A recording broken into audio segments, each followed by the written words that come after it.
Shalom, selamat pagi Bapak Ibu teman-teman sekalian yang kasih di dalam Tuhan. Apa kabar Anda? Tidak terasa waktu berlalu begitu cepat. Saudara-saudara sekalian, kita sudah masuk di dalam awal bulan November pada hari ini. Kalau kita menengok ke belakang, kita melihat sudah 10 bulan berlalu. Saya percaya kita semua mengalami tangan kasih setia Tuhan dalam hidup kita. Meskipun mungkin banyak hal yang terjadi di luar apa yang kita harapkan, tetapi marilah kita bersyukur kepada Tuhan, mensyukuri setiap berkat yang Tuhan berikan kepada kita. Sampai kita masih boleh ada pada saat ini mendengarkan renungan ini, kita mensyukuri keluarga kita, mensyukuri kesehatan kita, mensyukuri nafkah yang Tuhan berikan kepada kita. Nah, saudara sekalian, mari kita sama-sama meneruskan renungan kita. Dalam sesi ini kita akan membahas tema tentang good news in workplaces bagian yang keempat. Saudara, pada bagian ini saya akan mengajak kita merenungkan right attitude stewardship. Bagaimana attitude yang benar sebagai seorang penata layan. Mari kita awali dengan membaca firman Tuhan dari Efesus yang pasal yang ke-6, ayat yang ke-8. Saya akan bacakan. Firman Tuhan demikian. Kamu tahu bahwa setiap orang, baik hamba maupun orang merdeka, kalau ia telah berbuat sesuatu yang baik, ia akan menerima balasannya dari Tuhan. Dan demikian pembacaan firman Tuhan. Sekalian setelah kita membahas minggu yang lalu mengenai right attitude seorang hamba, bagaimana dia bisa sungguh-sungguh menjalankan panggilan dia sebagai seorang hamba, sebagai seorang pekerja, di tengah-tengahnya sebelum membahas tentang Tuhan, ada satu ayat yang menarik bicara mengenai soal upah atau balasan dari Tuhan, baik untuk hamba, tuan, atau orang merdeka. Nah, bicara mengenai upah, saudara ya, kita mengertinya apa sih soal upah? Orang kerja dapat uang, ya. Orang memproduksi barang, kemudian mendistribusikan barang, dia menjual, dia dapat uang. Orang melakukan jasa sesuatu, kemudian dia dapat uang dari jasanya itu. Dan sebaliknya bukan, kalau engkau tidak lakukan sesuatu, ya tidak dapat uang. Ya. Nah, itu sudah seperti satu hal yang sudah semestinya demikian, bukan? Waktu engkau bekerja dapat upah. Waktu engkau produksi barang, jual dapat untung dari harga yang barang yang dijual, dan seterusnya. Nah, ternyata memang firman Tuhan pun menyampaikan hal demikian. Saya ulangi lagi, kalau Bapak Ibu coba perhatikan. Setiap orang, baik hamba maupun orang merdeka, kalau kita berbuat sesuatu yang baik, dia akan menerima balasannya dari Tuhan. Nah, ada hal yang menarik yang mau kita renungkan sama-sama. Paling tidak 3 hal, saudara-saudara kalian. Yang pertama, kita bicara mengenai konsep tabur tuai. Apakah itu berarti bahwa dengan melakukan hal yang baik, kita mengharapkan balasan dari Tuhan? Seolah seperti sebuah transaksi. Ya Tuhan, saya lakukan hal yang baik buat Tuhan, buat sesama nih. Ayo dong Tuhan, balas saya dengan kebaikan. Jadi ada orang-orang tertentu yang mungkin merasa begini, kalau saya lakukan kebaikan itu bukan karena kerelaan, tetapi karena apa? Saya mengharapkan balasan dari Tuhan. Seperti anak kecil, melakukan sesuatu berharap upah, berharap balasan dari orang tuanya. Nah, bagaimana jika kita lakukan hal yang baik tetapi tidak menerima balasan yang baik juga dari Tuhan? Kita sering kali menggumuli masalah tentang apa yang terjadi waktu bad things happens to good people who doing good. Jadi satu problem buat kita. Bagaimana waktu hal yang buruk terjadi kepada orang-orang yang baik yang melakukan pekerjaan yang baik. Saudara, kalau kita mengerti konsep tabur tuai, kita akan sama-sama renungkan nanti di bagian yang belakang. Apakah berarti demikian? Kalau lakukan yang baik, kau berharap dari Tuhan kebaikan juga. Yang kedua, konsep baik, saudara. Apa sih definisinya baik? Apa standar sesuatu dikatakan baik? Kita bisa katakan baik menurut siapa? Bukankah kalau begitu bisa jadi hal yang relatif, bukan? Baik menurut saya belum tentu baik buat Anda. Dan sebaliknya. Saudara, kita lihat definisi atau satu cerita tentang soal baik ya. Saudara lihat Matius 19 ayat 16 sampai 26 ya. Tentang seorang muda yang kaya. Singkatnya, ya tentang seorang muda datang kepada Yesus dan berkata, "Guru, perbuatan baik apakah yang harus kuperbuat untuk memperoleh hidup yang kekal?" Ditanya, apa yang harus kau lakukan? Perbuatan baik apa yang harus kau lakukan? Jawab Yesus, apa sebabnya kau bertanya kepada aku tentang apa yang baik? Hanya satu yang baik. Tapi jika engkau ingin masuk ke dalam hidup, turutilah segala perintah Allah. Sudah singkatnya begini.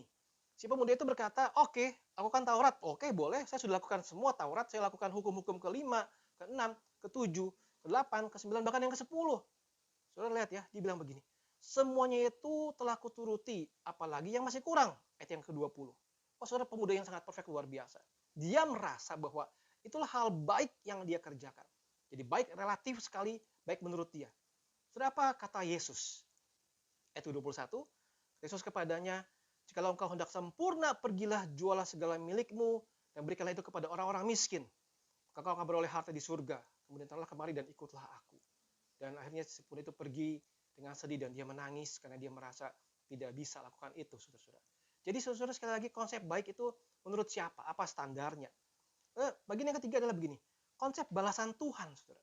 Ya, waktu kita membaca Efesus tadi dikatakan engkau berbuat baik ada balasan dari Tuhan. Nah, mari kita coba pikirkan gini, kapan Tuhan membalas? Ya, apakah sekarang, now, apakah later, nanti, ya, atau di kekekalan nanti? Orang sering bilang upahmu besar di surga.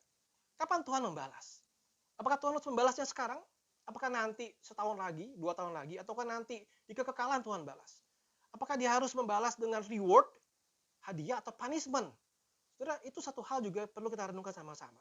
Nah, kembali kepada renungan kita pada hari ini, kita melihat begini, saudara. Dari 3 konsep yang tadi kita renungkan, mari kita sama-sama meyakini bagian yang pertama adalah seperti ini. Kita harus mengerti realita Allah, bahwa Allah itu baik.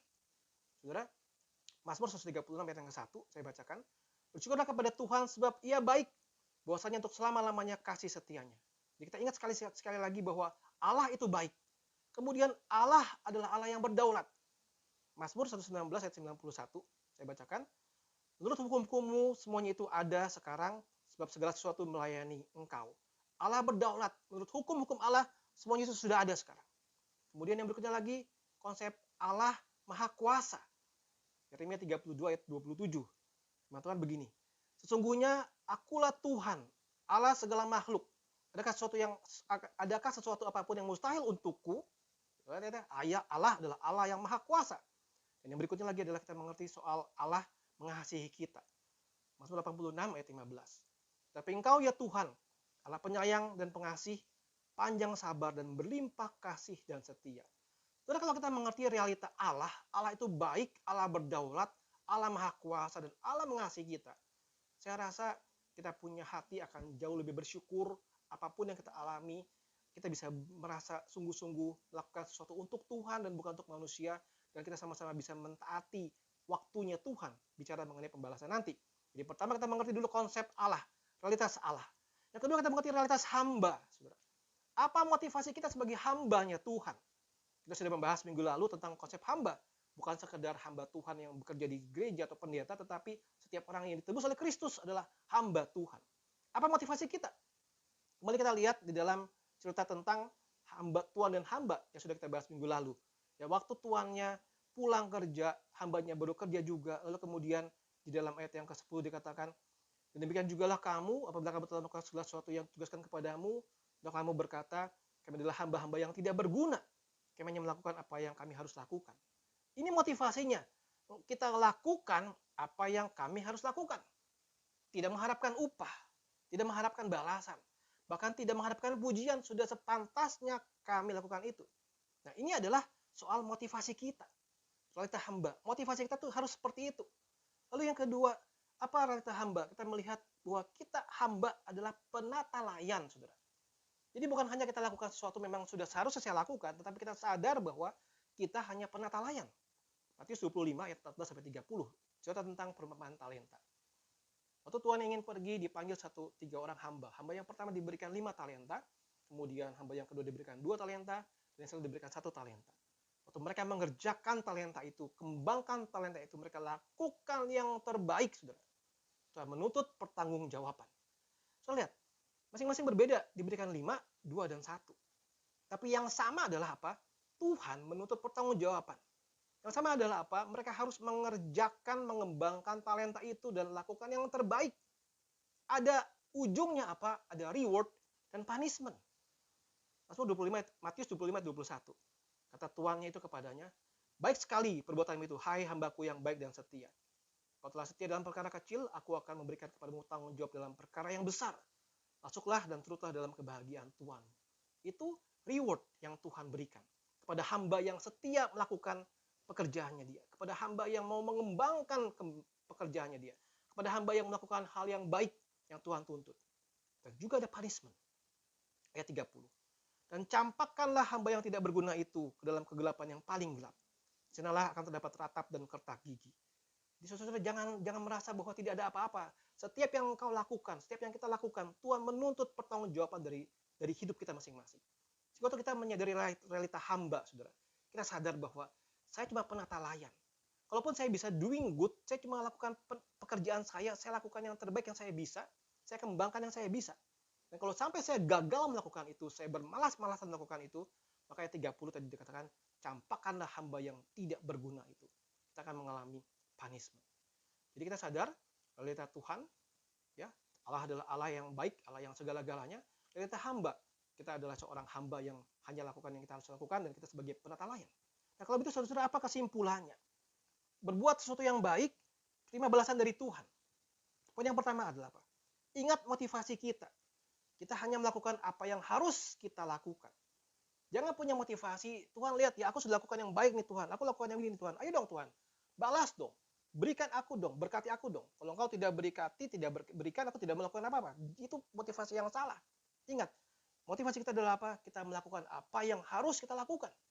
Baik sebagai seorang hamba, sebagai seorang tuan, sebagai posisi apapun kita hanya lakukan apa yang harus dilakukan. Kesimpulan yang kedua, ingat bahwa Allah itu baik, saudara. Allah tidak pernah berhutang kepada kita. Dia punya kedaulatan yang luar biasa dalam hidup kita. Dia berdaulat penuh atas hidup kita. Dan Allah itu baik. Saudara, percayalah, Allah itu baik. Kadang-kadang kita mengalami sesuatu hal yang tidak mengenakan. Mungkin sepanjang tahun ini kita melihat bisnis kita lesu, turun semua. Rasanya semuanya masih sangat susah sekali. Meskipun kondisi mulai membaik saat ini, tapi belum pulih total. Kita merasa bahwa susah luar biasa. Kita sudah lakukan yang baik, tapi kelihatannya tidak ada berkat yang Tuhan berikan kepada kita. Saudara, jangan putus asa. Jangan kehilangan iman dan percaya kepada Tuhan. Percayalah bahwa Allah itu baik. Dia tidak pernah berhutang pada kita. Dia selalu memberikan sesuai dengan kasih karunia Dia. Saudara, kesimpulan yang ketiga yang terakhir. Ingat, kita diminta pertanggungjawaban oleh Tuhan. Ingat saudara-saudara, apapun yang kau lakukan, kita diminta pertanggungjawaban dari Tuhan. Sebagaimana hukum tabur tuai. Apa yang kau tabur itu akan kau tuai. Baik engkau yang menabur, engkau yang menuai. Semua itu diminta pertanggungjawaban oleh Tuhan. Jangan pernah bermain-main dengan hidup kita. Jangan pernah bermain-main dengan pekerjaan kita. Jangan pernah bermain-main dengan misi yang Tuhan berikan kepada kita. Sudah kembali ke dalam Efesus 6 ayat 8 tadi. Saya ulangi sekali lagi untuk menutup bagian ini. Kamu tahu bahwa setiap orang, baik hamba maupun orang merdeka, kalau kita berbuat sesuatu yang baik, dia akan menerima balasannya dari Tuhan. Sehingga saudara-saudara, mari kita sama-sama mendoakan hidup kita, mendoakan pekerjaan kita, mendoakan misi yang Tuhan berikan dalam hidup kita. Agar apa? Kita selalu bisa ingat motivasi kita selalu ingat bahwa Allah itu baik, dan kita selalu ingat bahwa kita dituntut pertanggungjawaban oleh Tuhan. Kiranya kasih setia Tuhan tetap melindungi kita sekalian dan memberkati kita sekalian. Tuhan memberkati kita.